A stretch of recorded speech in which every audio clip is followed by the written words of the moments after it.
Welcome to the Selling from the Heart podcast on the From the Heart Business Network. You've joined a global movement of sales professionals who are dedicated to being authentic and building trust. We call it Selling from the Heart. Together, we're on a mission to bring sincerity and substance to the sales profession we all love. Get ready to be inspired and equipped as we join our hosts, Larry Levine and Darrell Amy.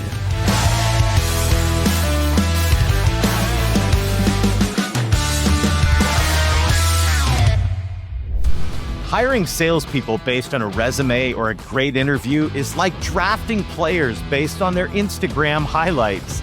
They look amazing in the clips. That's until the real game starts. Exactly. Every CEO's been there. The interviews go great. You think you're bringing a top performer onto your team, but once they hit the field, they can't close, won't prospect, and blame the leads. That's exactly why we recommend Sales Index Unlimited Candidate Assessments. It's your sales recruiting engine that screens every candidate against 21 proven sales competencies, benchmarked against 2.5 million sales professionals worldwide. That is more than a personality profile. You'll know with confidence who can sell and who will actually do the work. Because the best teams don't just fill positions, they build a bench. They're always scouting for great players who can perform under pressure. For just $2.99 a month, you can build your own bench of ready-to-sell talent, coachable, driven, and proven before they ever get the jersey. So stop guessing, start scouting like a pro. Go to unlimited.salesindex.ai. That's unlimited.salesindex.ai and start building your next sales all-star team today.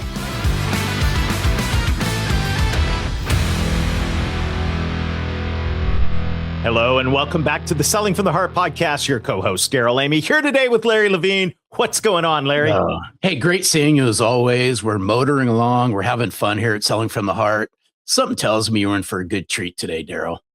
It's going to be a great time. If you're here today, you've made the right choice and you're going to enjoy meeting our friend Joel Zeff. Speaking of friends, the Selling from the Heart community all over the world is this incredible group. We love the friends that we get to interact with on a regular basis. Yeah, absolutely, Darrell. Just a huge shout out to a gentleman who just embodies what it means to sell from the heart. And that's my friend Wayne Brown down in the Carolinas. Wayne, I appreciate you. Keep waving the flag. You're a wonderful leader. We're cheering you on. And if we're not connected and you're listening to this show, we'd love to get to know you. So reach out to us on LinkedIn and let's get connected.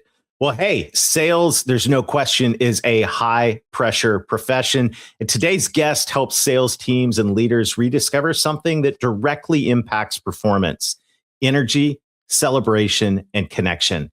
Our friend Joel Zeff is a dynamic keynote speaker, a work culture expert, an improvisational humorist, and an author who spent more than 25 years helping organizations build cultures where people and results thrive. Joel is the author of Make the Right Choice, Creating a Positive, Innovative, and Productive Workplace, a book that resonates a powerful truth for sales leaders, and that's that culture isn't a perk, it's a performance driver. When teams celebrate wins, collaborate internally, and bring passion to their work, they sell better. From organizations like Wells Fargo, Samsung, and KPMG to teams operating under intense pressure, Joel has proven that even in demanding sales environments, joy and accountability can and should coexist. And he's here with us today. What's going on, Joel? Well, hey, thank you for having me. And I love the introduction. And as I was listening to you, I noticed that we're all wearing quarter zips. So we should change the title of the podcast to Selling from the Heart while wearing a quarter zip. There we go. I think so. I think it's all the rage. Hey, Joel, I'm so excited that you're here today. This is no doubt going to be a fun conversation. I think we're going to laugh and we might cry a little bit. But as we get started, you know the question that every guest in the Selling from the Heart podcast answers, and that is, what does it mean to you to sell from the heart? I think it's loving what you do and being passionate about everything that you're doing and really making it a partnership. You know, it's not just selling because you want to sell a service or a product and and make a commission or find success or reach your goals, reach your numbers. It's partnering with that customer, with that client, to make sure that they find success. It's really, I talk about this in the book. It's answering the question, how do I help the people around me be successful? Answering it and acting on it. And I think selling from the heart is just exactly what that phrase is all about, is that helping the people around you find success and being passionate about it. You know what, Joel? I really liked it. You started answering the question as far as saying this, loving what you do. I'm here to tell you this. People can sense it right away if you love what you do or you're going through the motions. I think you'd agree, Joel. Yeah, I think, and I learned this when my first job, working at a movie theater, and I say it was $2.85 an hour. That's what I remember. I'm pretty sure that was below minimum wage. I am older than, we're probably around, Larry and I are probably around the same age. Darrell, you're younger than us. But, I think that was below the minimum wage. And I learned that, if you're going to work hard and clean popcorn machines and clean up people's trash, you better enjoy it. And that stuck with me throughout every job, wherever I've found myself, is that you have to love what you do. And it's not just about where you want to be, it's where you are, and love what you're doing then, and learn and grow to reach that next step. And you'll be surprised when you're passionate about something and you love something, how, those next steps, how things grow, how things build, how, you get promoted, and how you find new clients and your business grows. And it happens because you love what you do. It's not work. I'm not watching the clock. I love what I do. I want to help my clients. I want to bring joy, and I want them to find success. And I believe in them, and hopefully they believe in me. Absolutely. 100%. Couldn't agree more. And then now we find ourselves as sales professionals, as we said in the introduction, in what was already a high pressure profession. Sales has always been a high pressure profession. Sure. And then on top of that, we're in a world right now that's got so much uncertainty, so much turmoil, and so much pressure on top of that. How in the world do we maintain joy in the middle of all that? And what's the effect of all that pressure on us? So in my keynotes, I use improvisation. That's one of my backgrounds. And in improv, there's no script, there's no rehearsal. Everything is constant change. And so you're finding success during that constant change. And what it taught me is that you have to embrace it. You can't be scared of it. You can't be frustrated by change. You can't be scared of change. You can't, and because what happens is you tighten up and you build that stress and that frustration. And that's not when we're going to be at our best. If we embrace the change. And it's really important to understand most change is out of our control. We don't control 99% of what's happening as far as change, new regulations or the economy or the stock market, or there's a new product or something broke or something didn't show up in the mail or something was delayed or somebody said something we didn't like. I don't control any of that. I only control how I react to it. And so that, I think, is a very powerful tool, understanding that we have to embrace change and that our power is how we react, choosing how we react to change. So we have to choose to be prepared for change, choose to be open and flexible, choose to be a great listener. And when we make these choices, change isn't so scary. We're embracing it. Now, it doesn't mean that it's not difficult or hard or, it's something that a change that we may not really agree with or like, but we have to figure out how to work within that and build and grow. And it's hard, but it's also at the end going to be quite fulfilling. That's what we're after, right? We want that feeling that we're doing something great, that we're fulfilled, that we're excited, that we're present, that we're joyful. And it's, change disruption is fighting against that. And we have to make choices to be great at sales, to be a great sales manager or leader. And these choices are, I think, simple if we think about them. And to embrace that change, to be more open and flexible, more prepared for change. And that's what I think will lead to reducing that stress, reducing that frustration, reducing impatience. And then what takes the place when we reduce all that?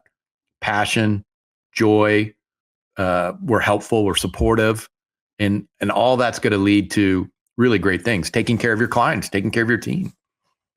I like this. So walk us through, how does somebody embrace this, right? How do they mentally prepare for all of this going, hey, you know what? I buy into this, but Joel, you just don't get it, right? There's a lot of things I don't get. But same here. But I'm just saying in the context of, right, there's going to be some going, I smell what you're cooking, but help me understand, where do I get grounded in all this? Where does somebody start? Right. So, when in my keynotes, I play an improv game. I'm going to ask executives from the audience to come up and play an improv game with me. Remember, there's no script, no rehearsal, no plan. They might not even know each other. And so they volunteer to join me on stage. So they made that first choice when they volunteered. And that choice was they were prepared for change. I didn't tell them what their role was going to be, what their responsibility was going to be, what's going to happen during the game, what they're going to have to do. All I told them was, I need 3 volunteers. We're going to play a game. So they made that choice. I'm prepared. And that sets their tone, their attitude, their approach, which is obviously positive and supportive and helpful. And so they jump on stage. We play this improv game. I give them a few minutes of instruction. Now, a couple things are happening. One is I'm giving them opportunity to be accountable, to be creative, to be a great leader. I'm giving them ownership. It is their game as much as it is mine. The second thing that's happening is the audience is going to applaud. They're giving them positive support. That's very important. Larry, if people are thinking about, okay, how do I jump into this? When we talk about this, we have to create the foundation of positive support, because that is the fuel for everything that we're talking about right now, right? If there's not appreciation, if there's not positive support and celebration, then we're going to struggle. We're going to have a hard time, right? We're going to have a hard time facing change and disruption. So I've got these 3 volunteers on stage. I've created the opportunity so they know they have ownership. And what happens when someone has ownership is that they care. I'm not going to care about anything unless I have ownership. And then something magical happens. They care about the game. They care about their teammates. They care about what's happening. Now they're going to start showing passion because they want to be great. Mm-hmm. At the same time, the audience is giving them positive support, laughter, applause. So we got this magic chemistry. And here's what everybody listening to this podcast, this is the foundation. This is what you want. I don't know you personally, but I know you want opportunity and I know you want positive support. And if it's a sales leader listening to this, I know every person on your sales team wants appreciation and positive support, and they want opportunity. Now that opportunity might be something different. They might want an opportunity for a different role. They might want the opportunity for a mentor or more training. Everybody wants something different when we talk about opportunity. But when you match it with positive support, then we're talking about something magical happening, because people start to care. And when they care, they have passion. And that is always going to lead to success. And I promise nobody listening to this podcast, when they were hired by their firm, when they got their job, on the application, there was not something, a little box, and it said, you have to be passionate about this job and what you're selling. No, I can't. I want you to be passionate, but I can't expect or demand you to be passionate. I want it. I would love it. It's my job as a sales leader to create that foundation for you to be passionate. And I have to give you ownership. And when that ownership happens, when that accountability happens, you will care. And once you care, then the passion happens. And all that is happening with positive support and appreciation and celebration. That's the key. I think that's such a powerful, obviously, leadership framework. It's also a really powerful approach to think about as a sales professional as well, with all of the prospects and all of the clients you're working with. How might you apply what you just shared from the lens of a sales professional? I want them to think about, are you giving the people around you positive support?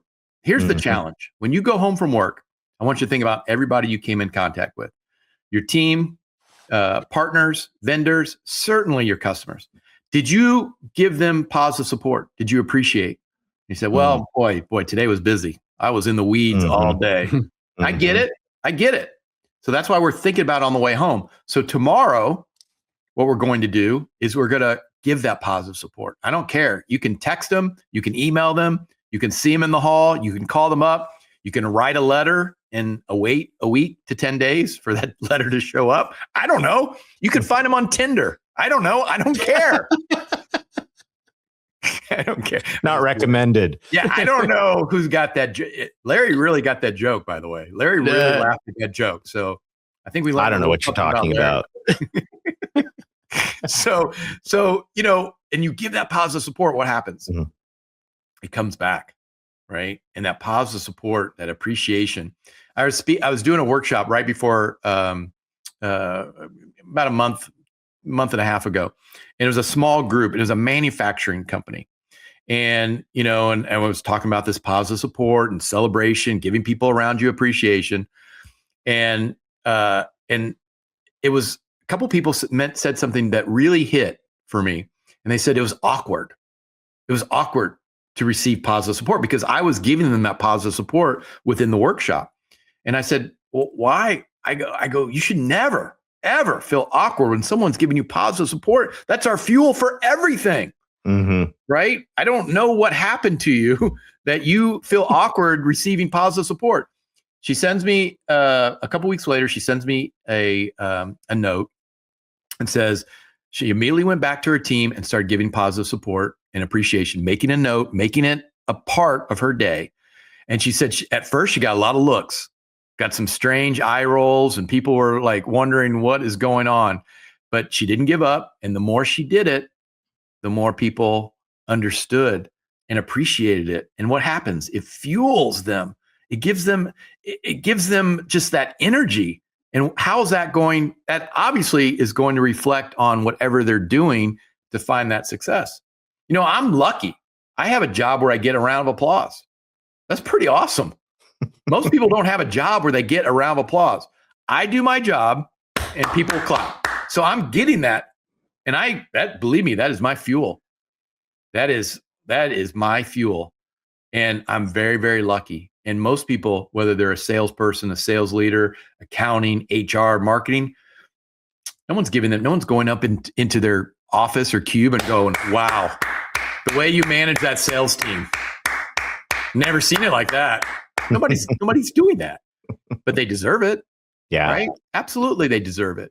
And so if someone's not going to give you positive support, make sure you give it to yourself.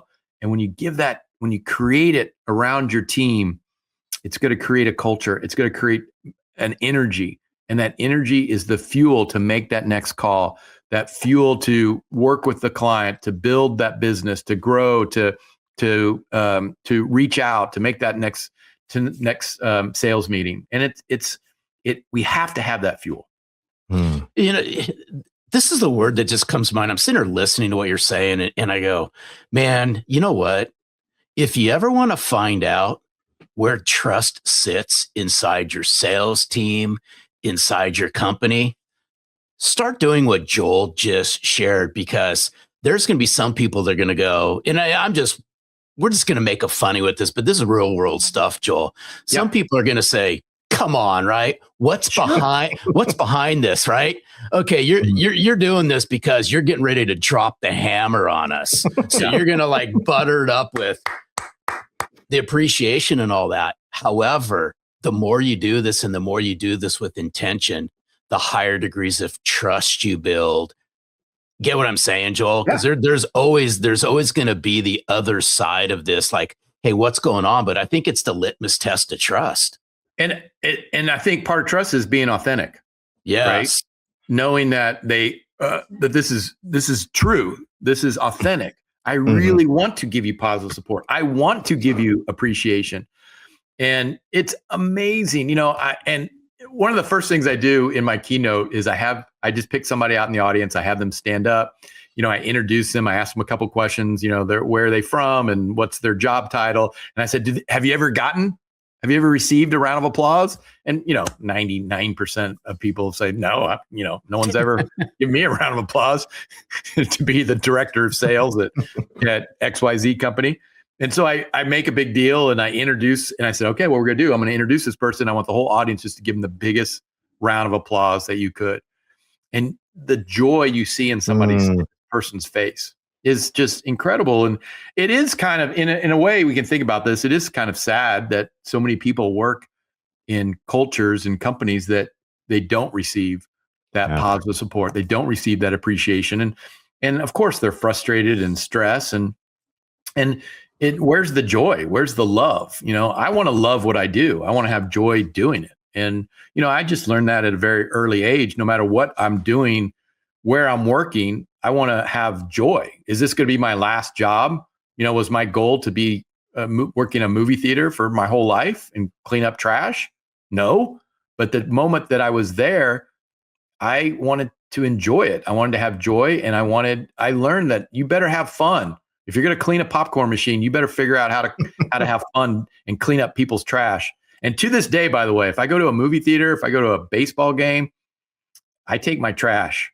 And my family has always thought that I was nuts, but that's on a many different topics, many different things that I do. I mean, there's a long Excel spreadsheet that someone has with all the things that I do. But one of the things is I can't leave my trash, because once you pick up somebody's trash, you don't leave your trash. Yeah. Oh, so that right there is got a lot of depth to think about. Hey, improv. In sales, we have to think on our feet all day long, and I hope our people are prepared.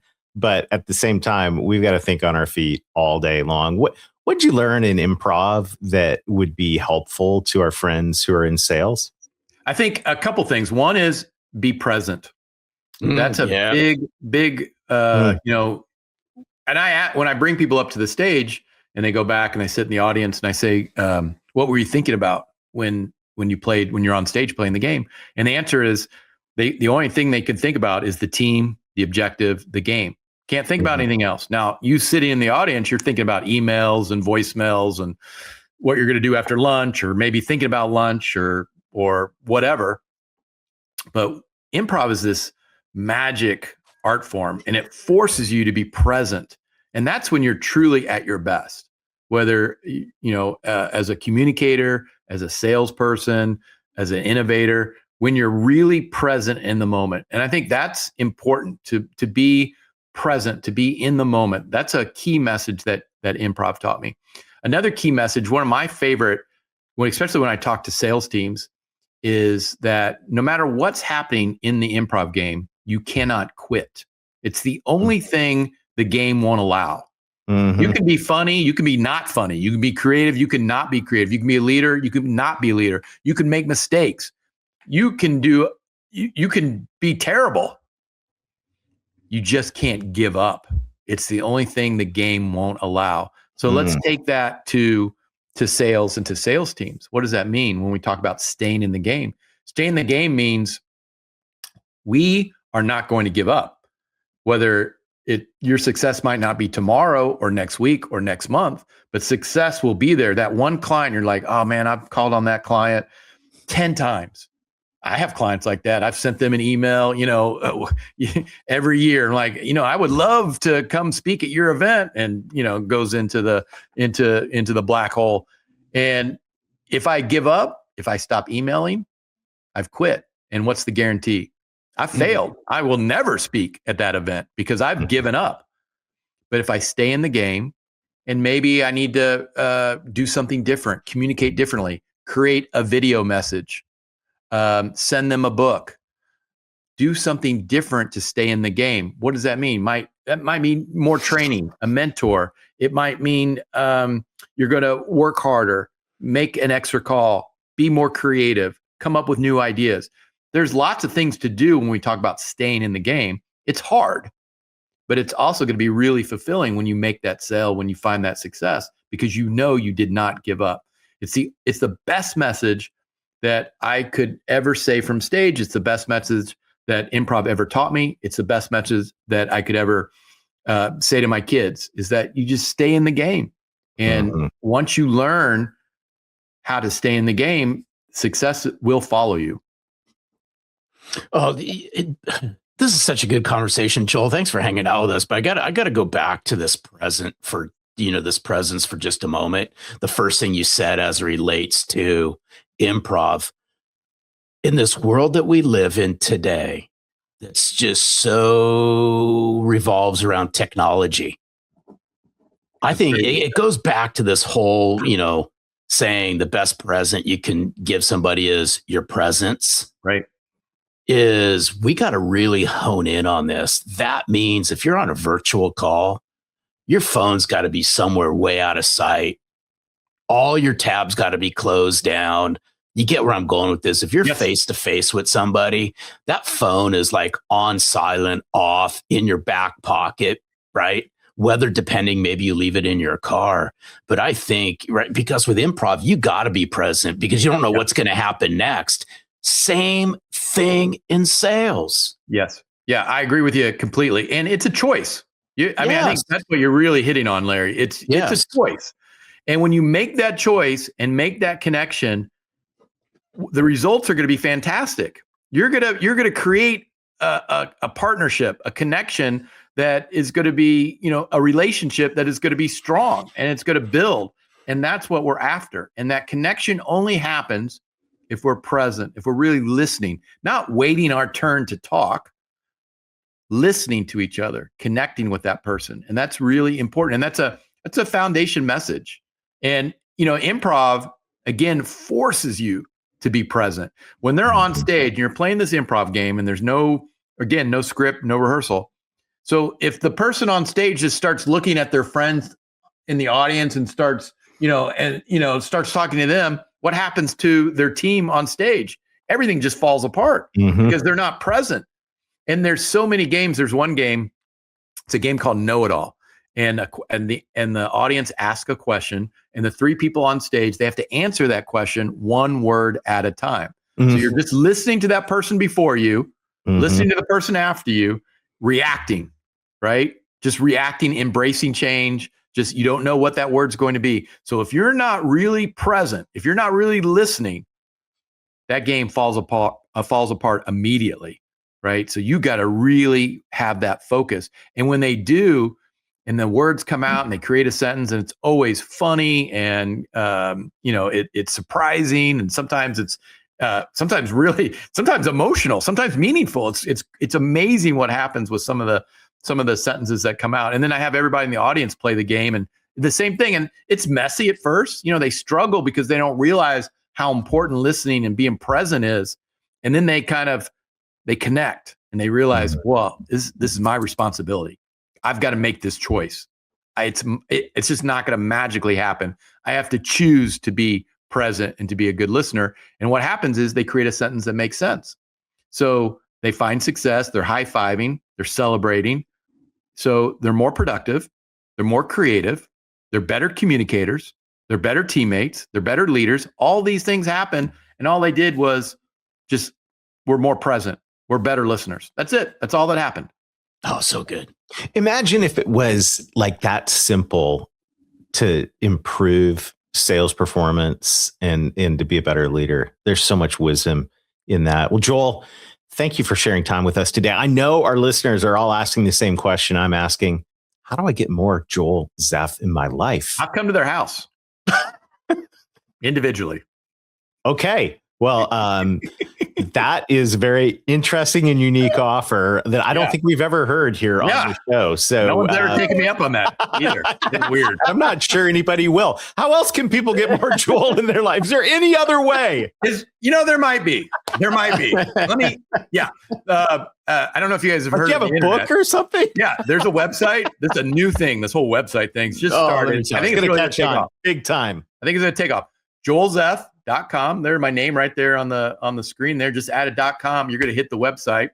And anybody who goes to the website, you can send an email through the website, mention Selling from the Heart podcast, and I will send you a free chapter from my brand new book, a chapter on change, which we talked about quite a bit, Larry and Darrell, and a free chapter for Make the Right Choice, Lead with Passion, Elevate Your Team, Unleash the Fun at Work.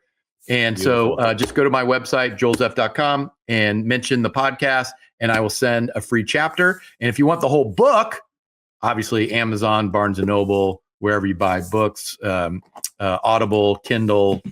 They're all the ways that you want to enjoy the book. Wonderful. Oh, call me up and I'll read it to you. Oh, yeah. Story time with Joel Zeff. Story time. Wouldn't that be great? Wouldn't that be great? Just like, I don't think, like, if you just have an open, right? Like, do like a, I don't know, like a Facebook Live or a LinkedIn or something. And you just like every Monday at 6, and I'm going to read a Story chapter. time with Joel. Oh, hey, Joel, thanks for hanging out with us. Hey, I enjoyed it. Selling from the Heart, the podcast, quarter zip edition. That's there right, we go. man. There we go. Eyes, style, and all these great ideas. What a pleasure, edition. Joel. Thank you so much. My pleasure. Thanks. What a great time today. So much powerful stuff there. And what we were talking about, the last part of that podcast about being present. There's all kinds of things you can do to improve your sales results and leadership skills. But that one thing right there, being present in the moment, is something that if we can grab onto that and run with that, good things are going to happen out of that. No, it's huge. I've always carried this philosophy, and I have forever and a day, is expect the unexpected, right? Mm-hmm. Expect something from right field. Well, guess what? With Joel's improv background and him bringing presence to the table, guess what? Expect something from right field as a salesperson. You're in that meeting, and all of a sudden, if you're not present and they ask you that question that goes, and you go, what? Because you were thinking about what to say, you've already lost it. Stay present. Watch what happens. Think about improv. Same thing. Well, thank you to everybody for being present with us here today. It is so much fun having you join us for these conversations. We've got great guests coming up throughout the rest of the spring and summer, so make sure to tune in. And as always, a special thank you to those who are liking, sharing the podcast, and even leaving reviews. It's helping us spread this message of authenticity and trust right here in this sales profession we all love. Absolutely. All of this happens because of you listening, you watching, you spreading the message. So we appreciate you. Well, till next time, keep being genuine, keep being authentic, keep building trust, be present and make the right choice. And most of all, sell from the heart.